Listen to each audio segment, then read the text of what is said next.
Hi, this is Misha, and in my continuing closer look at Klingon ships, I've kind of broken it down into two subsections. I've got the battle cruisers, the full-size kind of ships of the line, the large, full combat ships, and then I have the so-called birds of prey. Of course, the most famous one being the one we saw in Star Trek 3, Search for Spock, which I've already done quite a big video on, showing it in all three positions using the Eagle Moss models, and also kind of talking about why I think it's way overused, even if it's cool.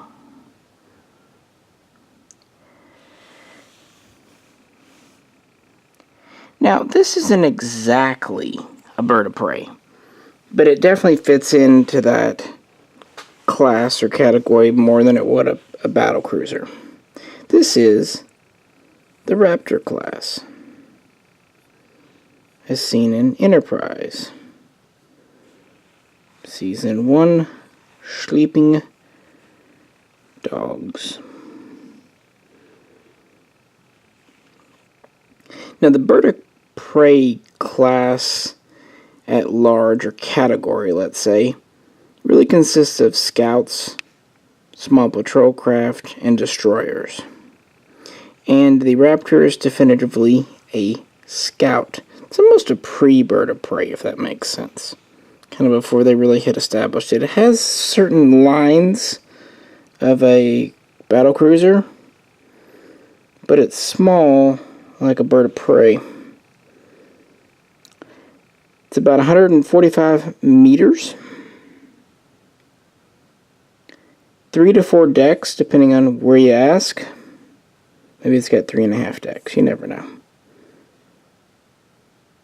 And really only a crew of 12, which is pretty small for this large of a ship for being Klingon, even though it may not have been the height of glory and honor to serve on a scout or patrol ship like this.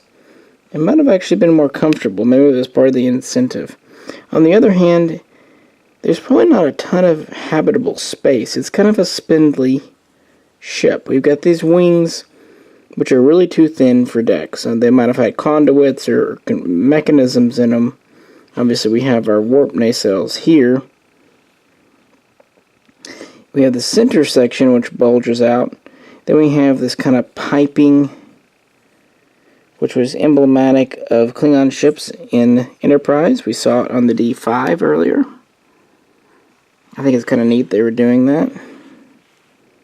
So I think even though it's pretty long, it may be pretty narrow.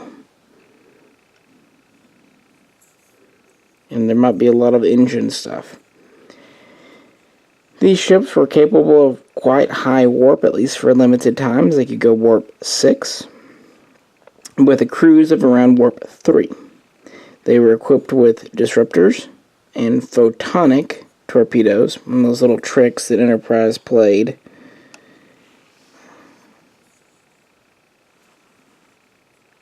Just so you know, they're not photon torpedoes, they're photonic, kind of like phase pistols versus phasers. Anyway, they did what they did.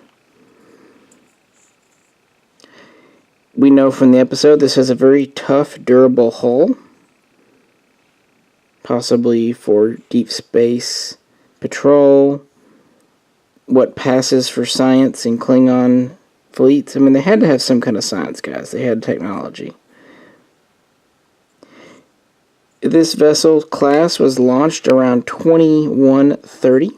So by the time we encounter it in Enterprise, it's been in service a couple of decades, which actually kind of still makes it a relatively young ship by Klingon standards.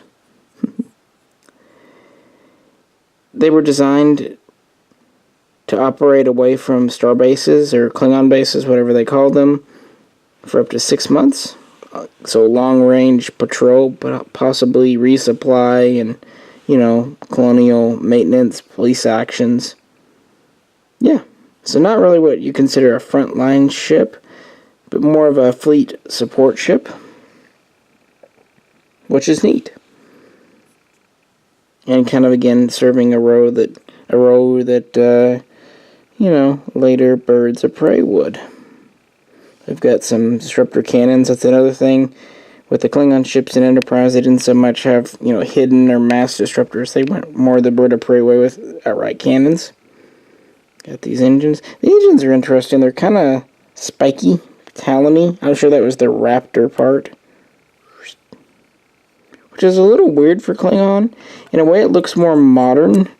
But when you consider the more squarish nacelles they went to, maybe their design path was kind of reverse of what humans would think. Maybe to them, this is less elegant somehow, and they like the boxier, or found the boxier more efficient. So, don't apply human standards, I suppose, to this fictitious light race of, quote, dogs. Hey, they said sleeping dogs.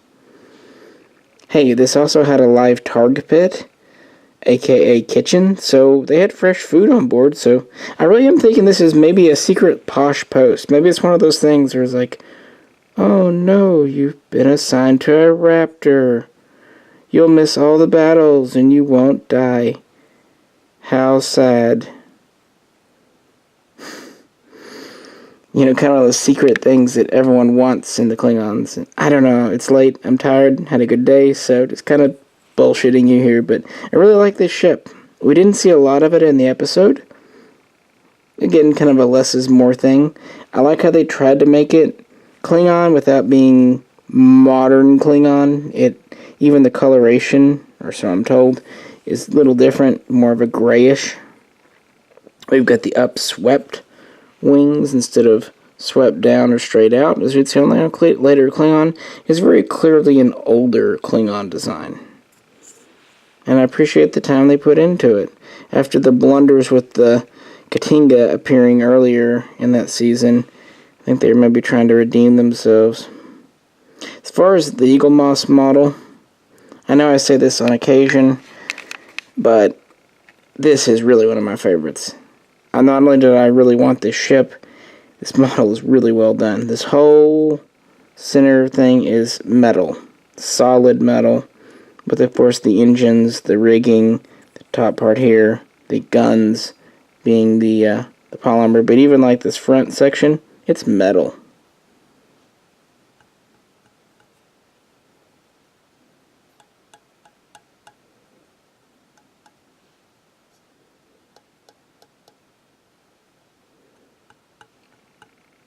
So I really appreciate the sturdy ones. And it fits really well with the other Klingon ships. It doesn't look at all out of place. If you were to take a D7 from the TOS era, plug this in, maybe take a few details away, and say it was a bird of prey in the TOS period, I don't think it would look out of place. I think you'd buy that. It also kind of harkens back to the Romulan bird of prey, if you think about it. Again, the upswept wings, the more cylindrical type nacelles. Of course, the Romulan wouldn't have this spore section, the neck, but if you lobbed it off here and rounded it off, do you see? This would be a Romulan bird of prey in a lot of ways if you just tinkered with it a wee bit.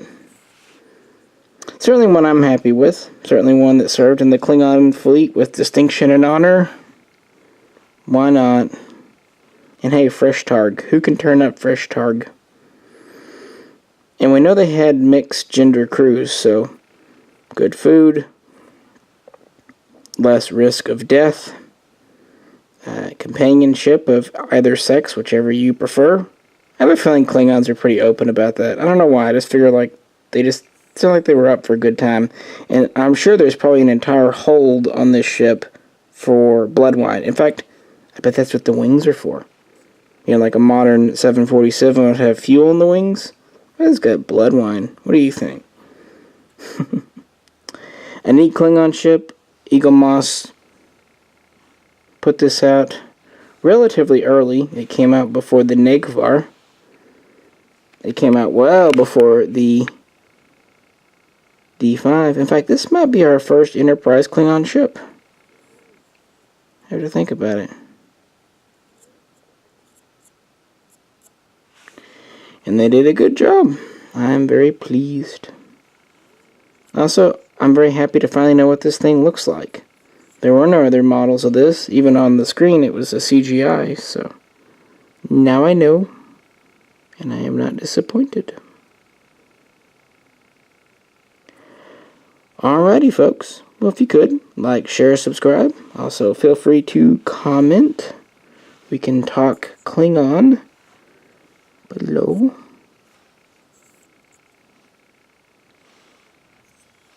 And tune in again soon for another look at another Klingon ship. I will catch you very soon next time. Kapla.